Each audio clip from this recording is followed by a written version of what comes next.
Hello po sa inyo mga ka-Jansky, kumusta po kayo? At ngayong araw na ito ay meron naman po tayong bagong ibabahagi sa inyo na kung saan ito po ay mga simpleng paraan para mas lalo pang maka-attract ng mga good luck na yan sa saping yaman man o pananapi. So bago po natin simulan ay nais ko lamang pong i-promote sa inyo para po sa mga gustong umorder sa atin ng mga pampaswerte, sa inyong mga trabaho, sa inyong mga negosyo, sa inyong mga career, o kung kayo po ay mahilig maglaro ng anumang uri ng sugal, meron po tayong pampaswerte dyan. Okay, para sa mga interesado ay mag-PM lamang po kayo sa akin. So ilang araw na lang po ay malapit na po tayong mag-goodbye sa taon ng 2023 at atin naman pong i-welcome ang taon ng 2024. Ito po ay Wooden Dragon, Year of the Wooden Dragon mga ka-Jansky. So kung hindi man po nangyari yung ating mga sweating inaasam o yamang or pag-asenso na ating gustong makamit, okay?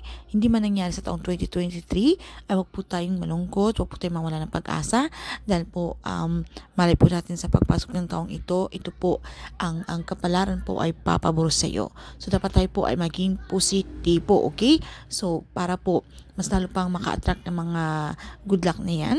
So meron po tayong mga halaman, okay, na alam nyo ba na ito po ay mas lalo pang nakaka-attract ng swerte papasok sa inyong mga tahanan. So ano-ano ba ang mga halamang ito? So halina't atin pong alamin.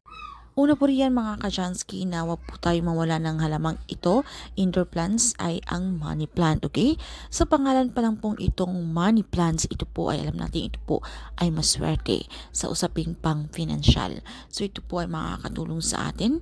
Maglagay lamang po tayo nito sa ating pamamahay dahil kung ito pong inyong lugar na inyong tinitirahan ay punong-puno po ng mga negatibong enerhiya na kahit ano pong ating gawin na pagsusumikap na alam nyo naman po sa inyong mga sarili na hindi naman po kayo tamad, pero bakit tila kay dalang o kay ila po ng swerte, okay? So maaari po tayong maglagay nito para maging balanse ang pagpasok ng energy niyan, okay? Para ito po ay makakatulong sa flow of energy, lalo na po kung kayo po ay laging kapos o gipit sa pera, kung kayo po ay nangangailangan, okay? Lagi or kapos sa financial aspeto na yan. So kailangan, pwede po tayong maglagay nito sa inyong pamamahay. So ito pong halamang ito ay sumisimbolo ng wealth and prosperity, okay? So i-pwesto or ilagay nyo lamang po ito sa bandang southeast sector ng inyong pamamahay or kung sa inyo pong mga opisina. Sumunod naman po riyan mga ka-Jansky ay yung jade plant, okay? Ang halaman din pong ito ay sinasabing nagtatarin po sa atin ng swerte, okay? Na pwede po nating ilagay o mga indoor plants sa loob ng ating pamamahay. Kung sa inyo pong mga problema na lagi na lang pong maraming problema dumarating sa inyong buhay, pamilya, okay? So sa taong 2024 ay dapat po tayong mawalan, okay?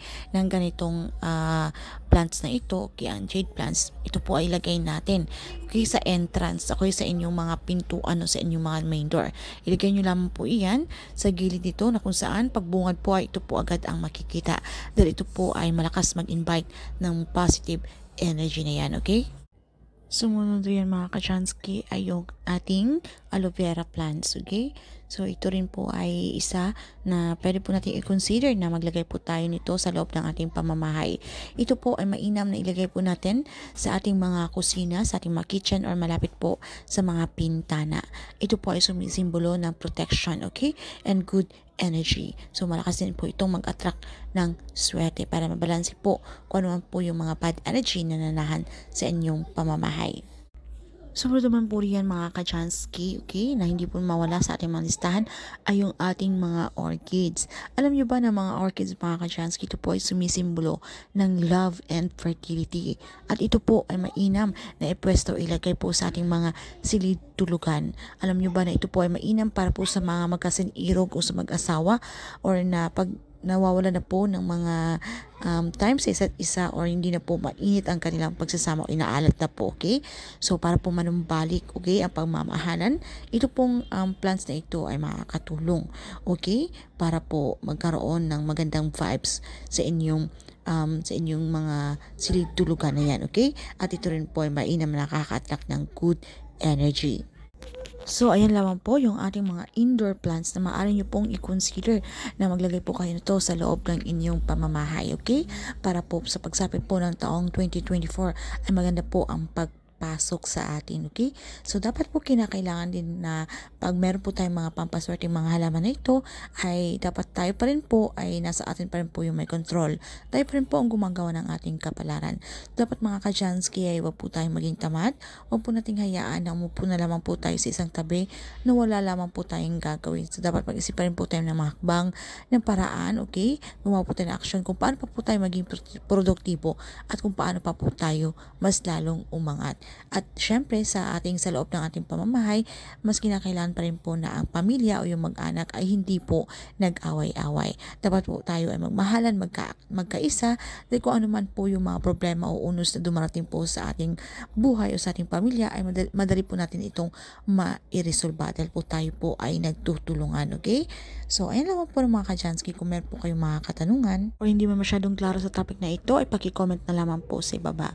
So, ayan lang po mga ka-Jansky. Maraming salamat sa inyo lang sa pagsuporta dito sa ating channel. I need to say bye now. Keep safe everyone. See you again on the next one. Bye mga ka-Jansky.